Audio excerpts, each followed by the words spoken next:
All right, so kind of my last thought in this section as to why I believe Bitcoin is valuable is really for these several reasons. I'm going to kind of give a layout of the things that we're going to talk about, and every single one of these things really helps drive value towards Bitcoin. Next up that I'm going to talk about with Bitcoin is really kind of the technical side of what Bitcoin is and how it works. I think that if you and I sit down and we just have a discussion, a simple one, I'm going to explain it as simply as possible because a lot of the concepts you may not be familiar with. I know almost all of them were nothing that I had ever encountered before in my life. Things like proof of work and distributed ledger technology and, what is Bitcoin mining. We're going to go over all that stuff here in just a bit. That covers a lot more of the technicalities about what Bitcoin is. The technicalities also help drive value. After that, we are going to have a discussion on how the banking sector works. So banks. Some of it's going to have to do with central banks. Some of it's going to have to do with local banks. Some of it national banks.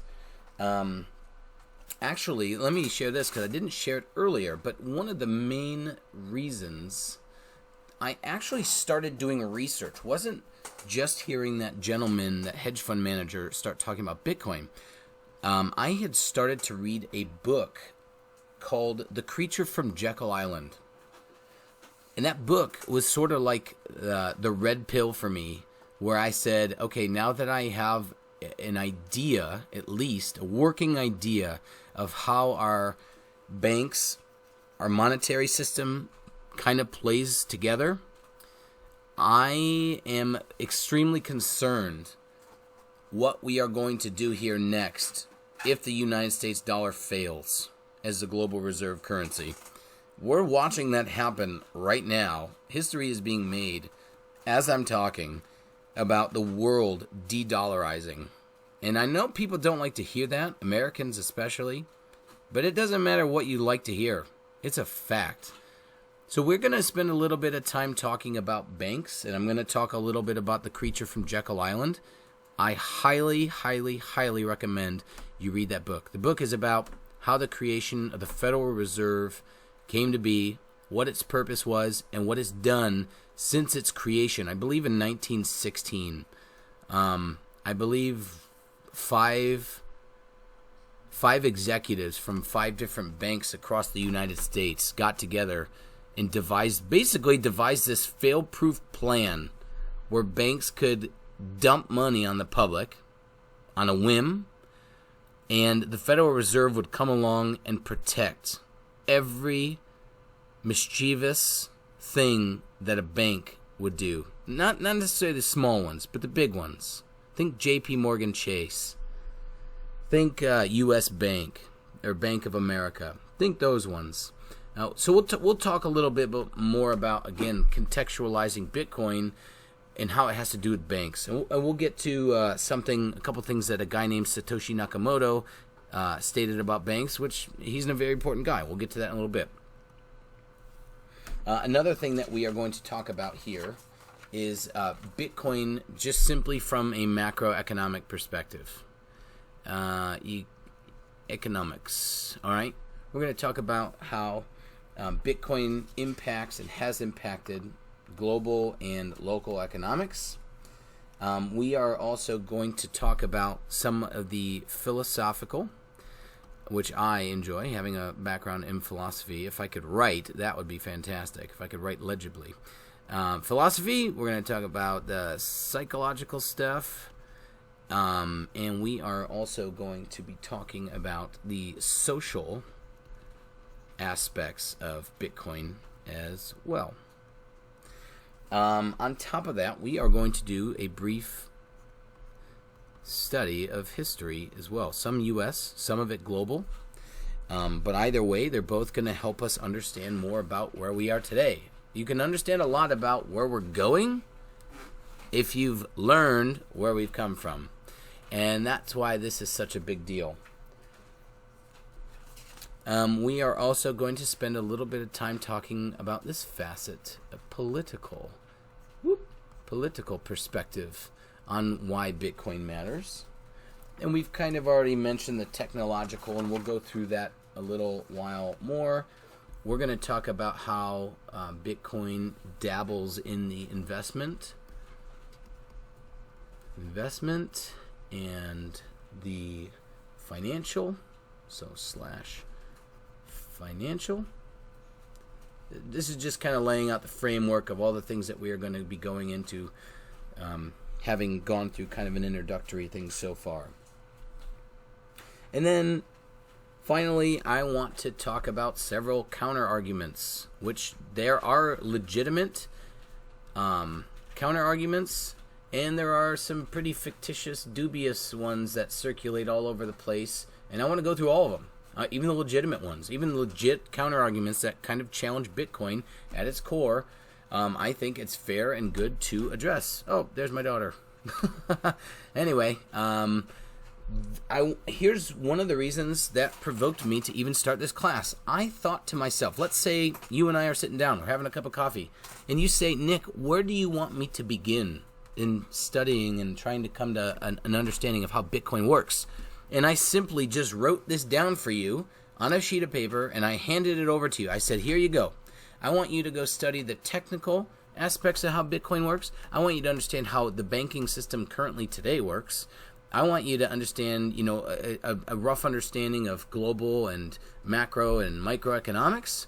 I would like you to understand a little bit about how Bitcoin is shaped by worldviews and philosophies and psychologies and social constructs.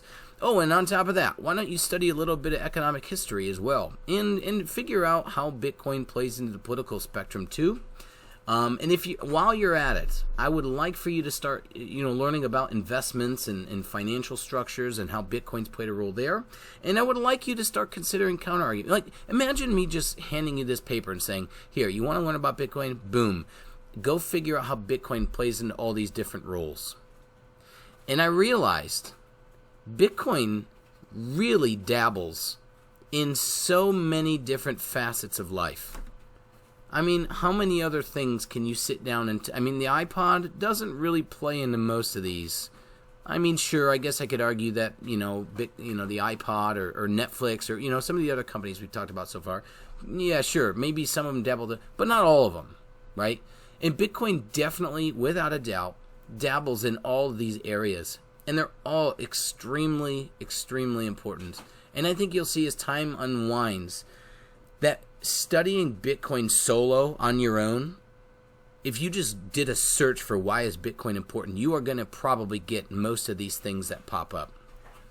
Or you're going to get a guy who's really big on history, and he's going to sit there and talk about the economic history, and here's why Bitcoin's so important. But he might leave out political, philosophical, psychological. He might leave out, and then you'll have these economists that come out and they'll say, "Oh man, Bitcoin's one of the best things that have that's ever come to the modern economy today." And that's all he talks about. But he doesn't talk about banking structures today.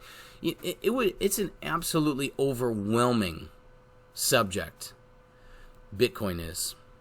And so what I want to do is so simply and so easily, in a very non-threatening way, kind of touch on each of these subjects. Am I going to do it perfectly? No. I never have done anything perfectly in my life. I never will.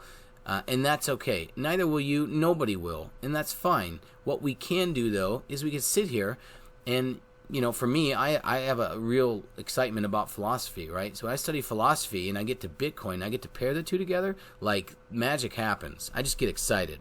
Fun things start happening. There's people like myself who just loves economics. I love economics. I love to see how does Bitcoin play a role, and you'll hear the phrase Austrian economics come out quite a bit because a lot of Austrian economic types are very heavily into Bitcoin. They love the idea of a decentralized ledger, non-controlled, unsuppressed, permissionless blockchain transfer of value globally. And then you'll have the guys who are strictly in Bitcoin because they believe that they can make a few bucks, right? So they're in for the investment or the financial, and that's fine. I don't have any trouble with that. I'm not gonna lie. I want to make money on Bitcoin as well. But I just think there's so much more to Bitcoin than just talking about the technological or just talking about the investment or just the cycle. There is so much to talk about. So I'm going to poke and prod in all these categories here with you. And I hope that maybe you'll decide, hey, I really love this economic theory stuff. I really want to dive deeper. And maybe my course here will be kind of a launching pad for you to do that. That's my hope. That's kind of the layout that we are going to follow. And it may change as time goes on. Don't kill me if it does. But either way, I think by going through all these things, I think you're going to come to see with me that Bitcoin does have value. Bitcoin has value for all of these different reasons. And understanding Bitcoin is going to take probably more than just this course. But here's a good introduction. So here it is. Let's kick it off. Section 2 is going to focus primarily on the technological and the nitty-gritty of what Bitcoin is. Because I'm sure there's a lot of people who are like, great, Nick, I know that, historically there's some significance with Bitcoin here. But walk me through. I don't even know what Bitcoin is. What is a Bitcoin? What do I do with a Bitcoin? I've heard of Satoshis before. What's a Satoshi? That's what we're going to talk about next. Let's clear the air right there. And I'm going to do my best to convey to you everything you need to know. A simple way of how to understand how Bitcoin works.